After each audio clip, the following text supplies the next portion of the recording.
देखिए,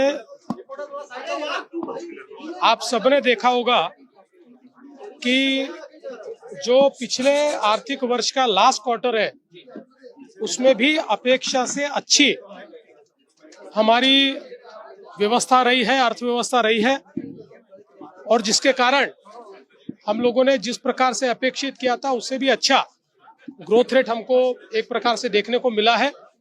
और मैं अपेक्षा करता हूं कि इस साल भी थोड़ा मानसून का उस पर असर होगा, लेकिन हमारे तीनों सेक्टर अच्छे तरीके से ग्रो करेंगे, ये मेरा विश्वास है। नीट को लेकर जिस तरीके से कॉकरोच का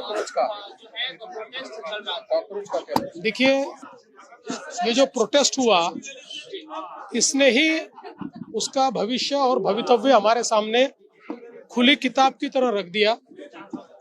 जिस प्रकार के नारे वहां लग रहे थे, जिस प्रकार की बातें वहां हो रही थी, मैं ऐसा मानता हूं भारत के युवाओं की अभिव्यक्ति नहीं थी।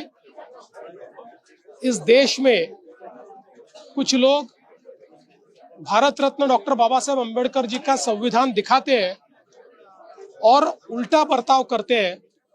उसी संविधान ने तैयार की हुई इंस्टीट्यूशंस को, संस्थाओं को नकारते हैं और अराजकता फैले इसकी कामना करते हैं। ऐसे इरादे कभी सफल नहीं हो सकते। और मुझे लगता है कि आज जो भी वहां पर हुआ उसमें से ये सारी बातें सामने आई है। आज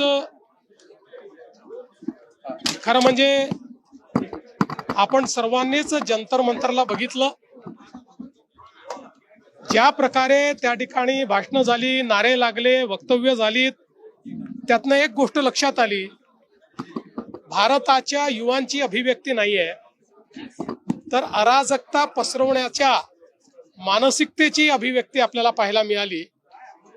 आणि विशेषतः भारतरत्न डॉक्टर बाबासाहेब आंबेडकरांचं संविधान हातात घ्यायचं आणि त्या संविधानाने तयार केलेल्या संस्था नाकारायच्या, त्या संविधानाने तयार केलेली व्यवस्था उखडून टाकायचं बोलायचं।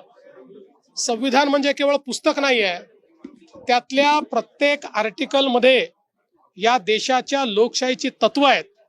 ती तत्व नाकारणारे पुस्तक घेऊन फिरले तरी ते भारतरत्न डॉक्टर बाबासाहेब आंबेडकर विरोधी आहेत, ते संविधान विरोधी आहेत। त्यामुळे मला असं वाटतं की आज या अभिव्यक्तीने त्यांचा खरा अराजकतावादी चेहरा आणि मनसुबे हे उघडे झाले आहेत। कुठलंही समर्थन मिळालेलं नाही।